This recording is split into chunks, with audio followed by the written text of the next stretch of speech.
Welcome to DIY Rewind. We're traveling back in time to the 80s and 90s to make fun retro crafts. We'll show you how to make scrunchies, a Gecko Keychain, and a Boondoggle Keychain. Request a pick-me-up for all the supplies you need for these awesome throwback projects. The kit also includes a blank slap bracelet to decorate, a scratch art bookmark, and an 80s neon sticker. See the description below to learn how to request this free pick-me-up. Kits are available on a first-come, first-served basis. Now let's start crafting. Hi everyone, I'm Amanda, the Team Services Assistant from the Chesney Library. Today I'm going to show you how to make easy hand-sewn scrunchies. For this project, the kit includes one threading needle located in the plastic safety vial, thread, an elastic hair tie, and one 5x15 inch strip of fabric. And you'll also need scissors. First, you will need to prepare your needle and thread.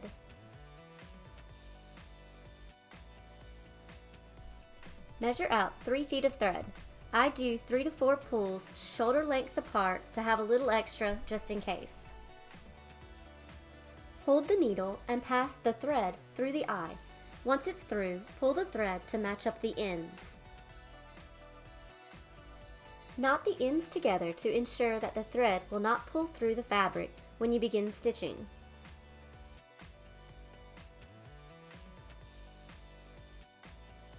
You may need to repeat this process 1 or 2 more times to create a large enough knot.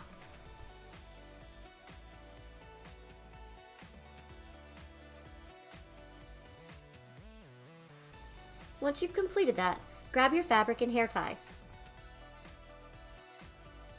Place the fabric right side up and fold in half lengthwise. Make sure that all the edges are lined up evenly. Open one end of the fabric and place the hair tie just inside. Pull the back corner piece of fabric through the loop and square up your edges. Make your first stitch by bringing the needle through the fabric and pulling the thread just tight enough to catch the knot, and then pass the needle back through to the other side.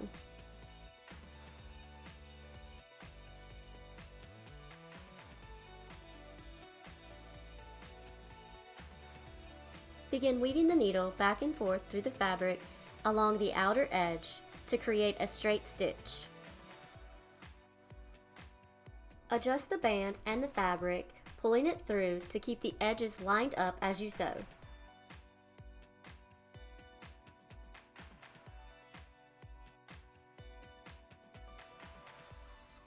You will also need to stop every few stitches and stretch the thread so the seam remains flat and not bunched up.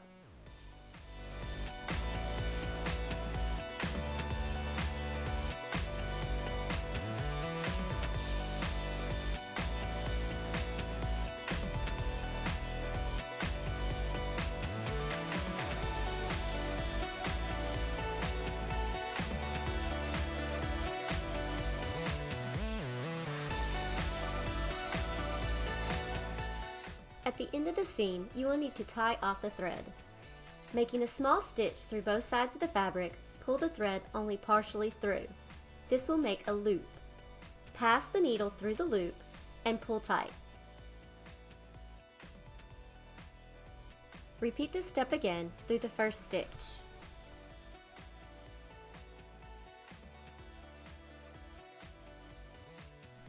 Cut the remaining thread and set it aside to be used later. Stretch out the fabric around the elastic band. With your fingers, begin pushing the fabric into itself to bring it right side out. You can also use a pencil or pen to push the fabric through. Continue pulling the fabric and the elastic as you work the remaining fabric out.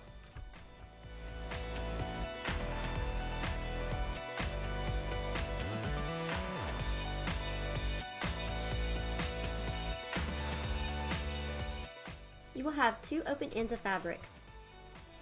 Take one end and fold the fabric about 1/4 inch back in to give the edge a nice clean seam without fringe.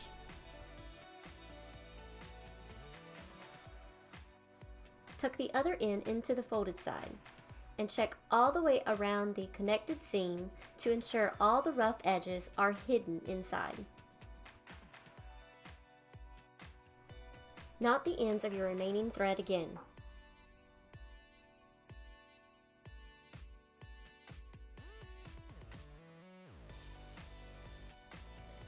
Pass the needle into the inner edge of the folded seam, securing and hiding the knot.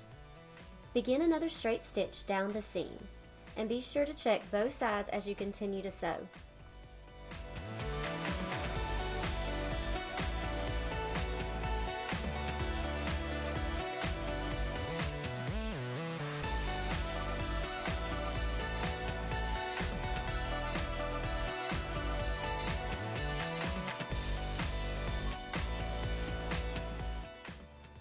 At the bottom, using the loop method, once again, tie off the thread.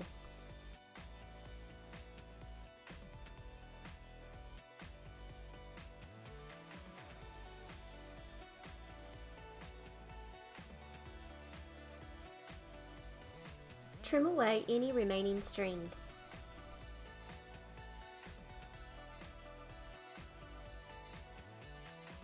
And now you have a scrunchie.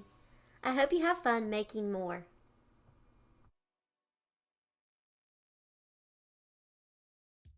I'm Jessie from the Teen Department of the Headquarters Library. The first thing I'll teach you to make is a pony bead gecko keychain.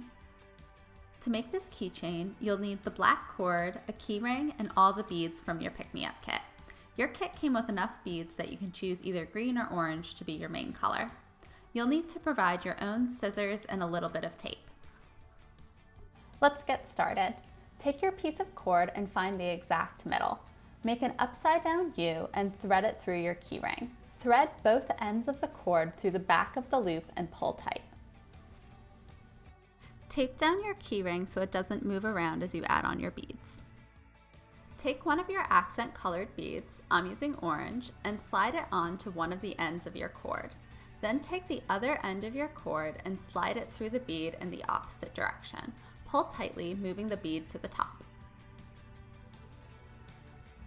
For the next row, slide two of your main color beads, I'm using green, onto one end. Then thread the other end through both beads in the opposite direction. Pull tightly. This is the technique we'll use for most of the gecko. For the row with the eyes, thread on one black bead, one green, and then the other black bead. Row 4 is 2 green beads.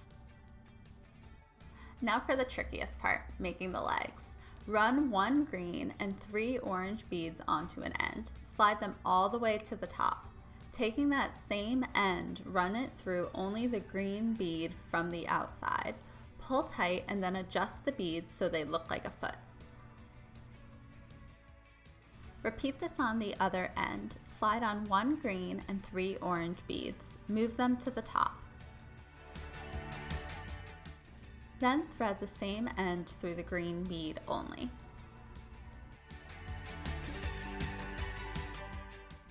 Now we'll return to the normal technique and start on the belly.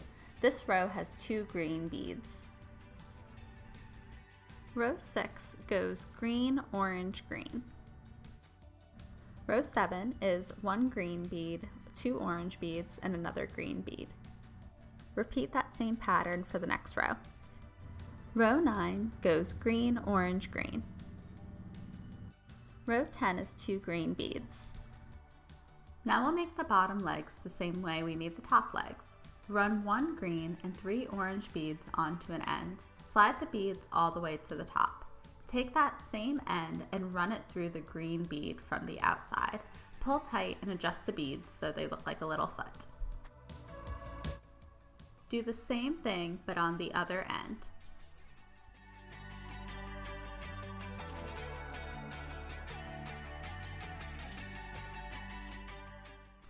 The next row is 2 green beads using the normal method.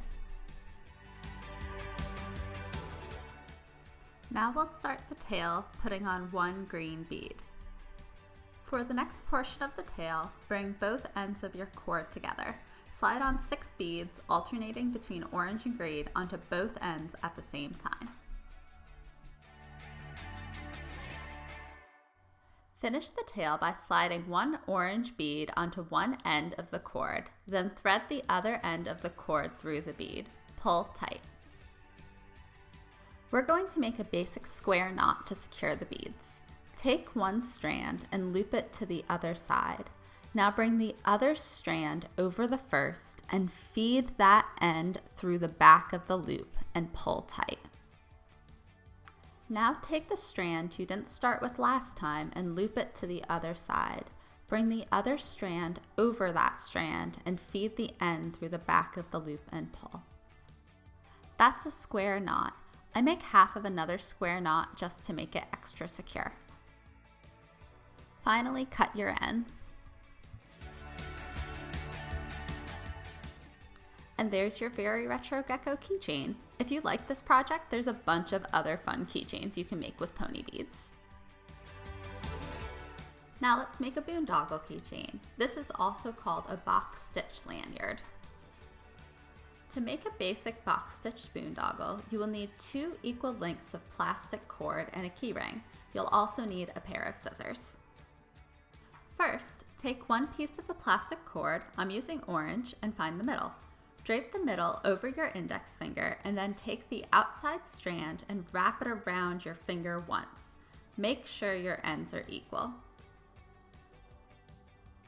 Take your key ring and string it onto the outside strand. Pull the key ring up so it sits on the front of your finger. You always want to be sure that your cord is sitting flat and it doesn't get twisted. Thread your other piece of plastic cord, I'm using this light blue, under the loops on your finger. Pull it through so that you have equal amounts of cord on each side. Move your key ring so it sits on top of the blue cord. Then take the right end of the blue cord and bring it over the closest orange loop and then under the farther orange loop. Make sure you do this below your key ring and below where you originally threaded the cord. If your cord gets twisted, straighten it out so it lies flat. Hold on to your key ring with your thumb and take the left end of the blue cord. So that's the end you haven't threaded yet. Bring that end over the orange loop that's closest to it and then under the loop that's farther from it. Make sure you do this above your key ring and the already woven parts of the cord. Carefully pull everything off your index finger and pull all the ends to tighten your first knot. You'll have to pull them individually and together until you can see 4 little squares of color. You want it to be pretty tight. Starting is the trickiest part, so it's okay if it takes you a few tries.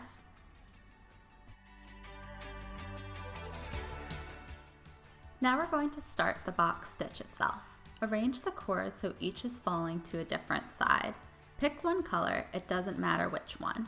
I'm going to use my orange cord. Bring your top strand to the bottom and the bottom strand to the top so they form 2 little loops. Take your other color strand and bring it over the loop that's closest to it and then through the loop that's farther away. Then do the same with the other blue strand. Make sure the strands don't cross in the middle.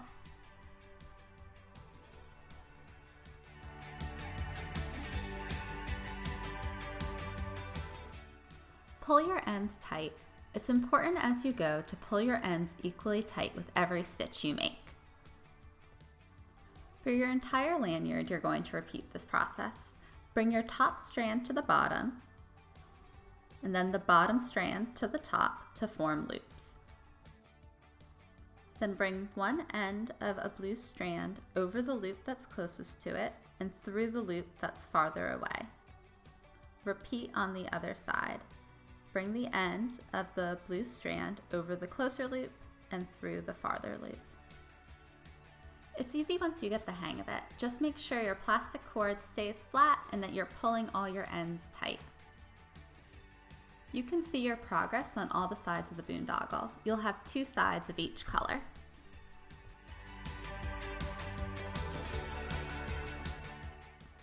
Stop when your lanyard is the length you want it, but be sure to leave a few inches of cord at the end. Keep your final box stitch nice and loose. We're going to bring each end up through the middle of the stitch. Take your bottom strand and bring it to the outside of the loop of the same color that's next to it. Then weave the strand under that loop, making sure to also go under the opposite color strand and through the middle of the stitch. Then rotate your lanyard, take the next strand, and repeat the same process. Bring it to the outside of the adjacent loop of the same color. Thread the strand under the opposite color strand and through the same color loop, pulling it through the middle.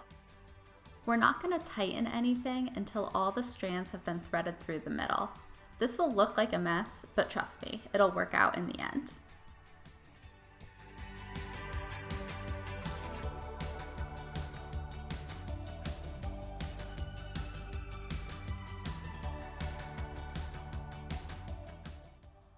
Now pull all the ends tight.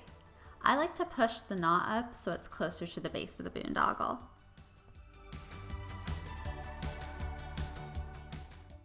Cut your ends to whatever length you want them and you're done. Your pick-me-up kit has extra cord in it, so you can make multiple boondoggles. You can make another box stitch one or experiment with other patterns. We'd love to see something you made using your DIY Rewind pick-me-up. So send us a picture of your scrunchie, keychain, decorated slap bracelet, or your scratch art bookmark. Send the picture by April 11th to be entered in to win a $10 Barnes & Noble gift card. We have a virtual teen program every Wednesday, so follow @SCPL Teens on Instagram or Facebook to stay in the loop. Thanks for watching!